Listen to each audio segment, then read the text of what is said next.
விநாயகரா இருக்கட்டும், முருகப்பெருமானா இருக்கட்டும், ஏதாவது ஒரு இடத்துல செய்யும் நாகம் அப்படிங்கிறது வந்து இருக்கும். நாகத்துடைய தத்துவம் மிகப்பெரிய தத்துவம். அதுல நாகாத்தம்மன் அப்படிங்கிற வந்து எப்படின்னா, நம்ம அம்பாள் வந்து 5 தலை நாகத்துல இருக்கா. அது வந்து 5 தலை நாகம் இல்ல, பஞ்சபூதங்களின் அடக்கம்னு அர்த்தம். அந்த பஞ்சபூதங்களும் அம்பாளுக்கு காவலாக இருக்கிறது இங்க நாகத்தம்மாள் தான். அப்ப அவள்கிட்ட வேண்டிட்டோம்னா பஞ்சபூதங்கள் நமக்கு உதவி செய்யும். மண்ணா இருக்கட்டும், நிலமா இருக்கட்டும், காற்றா இருக்கட்டும், அனைத்து விஷயத்திற்கும் பஞ்சபூதங்கள் நமக்கு உதவி செய்வதற்கு நம்ம நாகத்தம்மனை வழங்கினாலே போதும். இந்த நாகத்தம்மன் இன்னொரு சிறப்பு என்ன அப்படின்னா, யாருக்கெல்லாம் கல்யாணம் நடக்கலையோ அவங்க தொடர்ச்சியா அந்த ராகுகால பூஜைன்னு சொல்லக்கூடிய செவ்வாய்க்கிழமை, வெள்ளிக்கிழமை, ஞாயிற்றுக்கிழமை அந்த 3 நாள் தொடர்ச்சி அம்பாளை வழிபட்டு வந்தாங்கன்னு வச்சுக்கோங்க. அதிகபட்சம் 21 ஞாயிறு இல்ல 21 செவ்வாய் இல்ல 21 வெள்ளிக்கிழமைக்குள்ள வழிபட்டாங்கன்னா 22வது இதுல வந்து கண்டிப்பா அவங்களுக்கு வந்து திருமணத்திற்கான அனைத்து தோஷங்களும் நிவர்த்தியாய் கல்யாணம் ஆகும் அப்படிங்கிறது உண்மையா. ஏன்னா சந்தோஷம் கிடைச்சது நிச்சயமா கிடைக்கும். ராகு கேது தான் அதிகபட்சமா என்ன சொல்லுவாங்க, ராகும் கேது ஒரு ஜாதகத்துல கல்யாணமே ஆகாது, குடும்பம் நல்லா இருக்காதுன்னு சொல்லுவாங்க.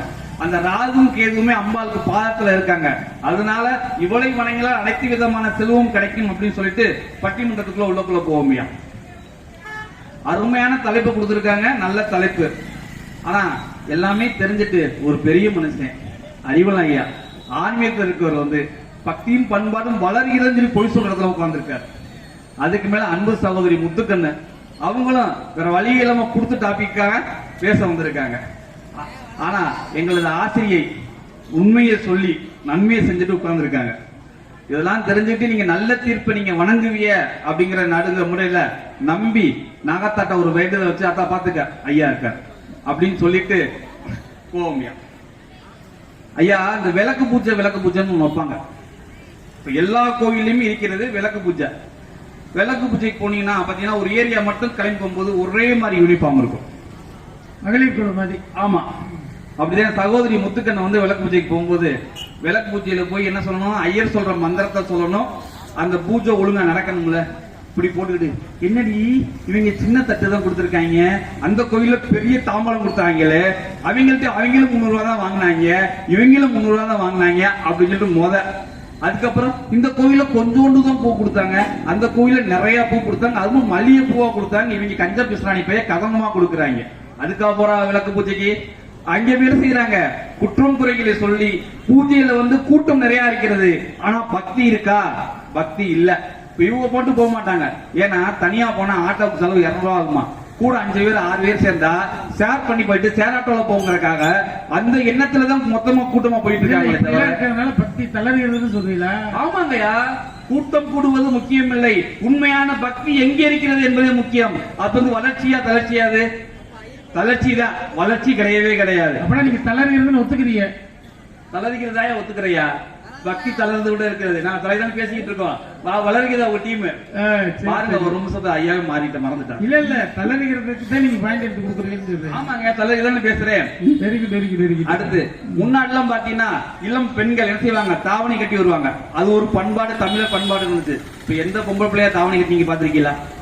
சுடிதார், டி ஷர்ட், பேண்ட், அது லெக்கின்ஸ் பார்க்க கன்றாவியா இருக்கும். வேற வழி இல்லாம இருக்க. இவங்க வந்து இந்த காலத்துல பண்பாடு வளர்ந்துகிட்டு இருக்கான்.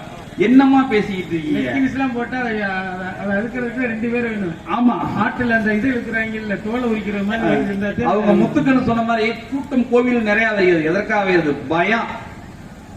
நான் உனக்கு அதை செய்யறேன், நீ எனக்கு இது செய்யும் சொல்லி அக்ரிமெண்ட் போடுறாங்க. அக்ரிமெண்ட் டீலிங் ரொம்ப பிடிச்சிருக்கு. ஆமா, டீலிங். எனக்கு உனக்கு ஓன் டீலிங் இது, என் டீலிங் இது. இதை நீ பண்ணிட்டீனா உனக்கு நான் செஞ்சு கொடுக்குறேன், அதை நீ பண்ணிட்டா இது செஞ்சு தரேன்னு சொல்லிட்டு எல்லாமே அக்ரிமெண்ட் போய் கொண்டு இருக்கிறது. தவிர இன்னொன்னு சொல்ற கேட்டுக்கிறீங்க, இப்ப கோயில்கள்ல சிறப்பு பூஜைக்கு பணம் கட்டி உள்ள போறாங்கல்ல, ஆமா, போயிட்டு கும்பிட்டு வந்துடுறாங்க. ஆனா அவங்க கூட அங்க கூட அதிக நேரம் கோயில்ல நிக்கிறாங்க வரிசையில, ஆலயத்தில் அதிக நேரம் இருக்கிறது இறைவனுடைய அனுகிரகம் கிடைக்குமா? போனோன்னு திரும்பி வர்றாங்கல்ல, அது அவங்களுக்கு கொடுத்து வைக்கிறது என்ன அர்த்தம்? அதான் உண்மையா. என்ன அப்படின்னா, காசு அதிகமா இருந்துச்சுன்னு வச்சுங்களேன், சாமி ரொம்ப கிட்ட போயிடலாம். நிறைய பணம் இருந்துச்சுன்னா சாமி வீட்டுக்கே தேடி வரும். அந்த அளவுக்கு காசுக்கு தான் மதிப்பு இருக்கிறது தவிர உண்மையான இருக்க பக்திக்கு இங்கு இப்போதைக்கு மதிப்பு இல்லை. பக்தியும் பண்பாடும் தளர்ந்து கொண்டே இருக்கிறது தவிர வளரவில்லை.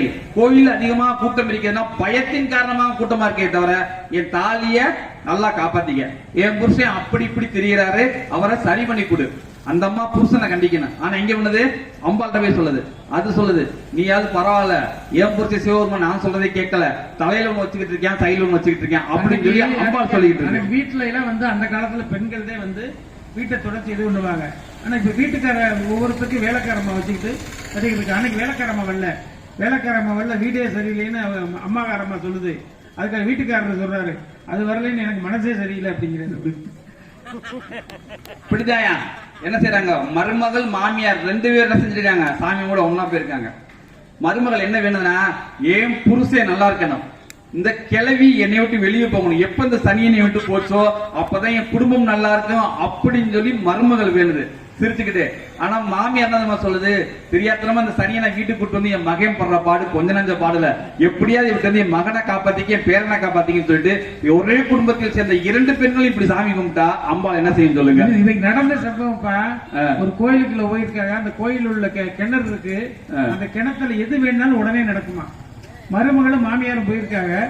மருமக வேண்டி செத்த நேரத்துல மாமியார் வேண்டும் போது கிணத்துக்குள்ள விழுந்துருச்சு. விழுந்த உடனே என்னடா நம்ம நினைச்சது 5 நிமிஷத்துல நிறைவேற்றிட்டாரு அப்படின்னு நினைச்சாப்லையா. அது நினைச்சது என்ன, மாமியார் கிணத்துக்குள்ள விழுந்துருந்து. உடனே எல்லாரும் கிளம்பி அவங்க வீட்டுக்கு போய் பார்த்த உடனே, எப்படி இந்த மாதிரி நீங்க வேண்ட உடனே உங்க மாமியார் கிணத்துக்குள்ள அவங்கதான் விழுவாங்க, நம்ம தான். அப்படிதான் இன்னைக்கு சூழ்நிலையில வந்து பக்தி இருக்கு. இப்படிதான் ஒரு பிள்ளையார்கள் கௌரி பிள்ளையார்கள் இருக்கும்போது மெயின்ல இருக்கும், பார்த்தா நிறைய பேர் இப்படி செஞ்சுட்டு போறாங்க.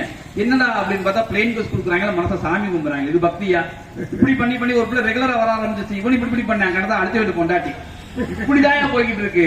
கோவில்ல கூட்டம் எப்படி இருக்குது பார்த்தா, சிறுசுகள் எல்லாம் பாத்தீங்கன்னா லவ் பண்ற இடமா பார்க் ஆக்கினாங்க. கோயில பார்க் ஆக்கி என்னடா சாமி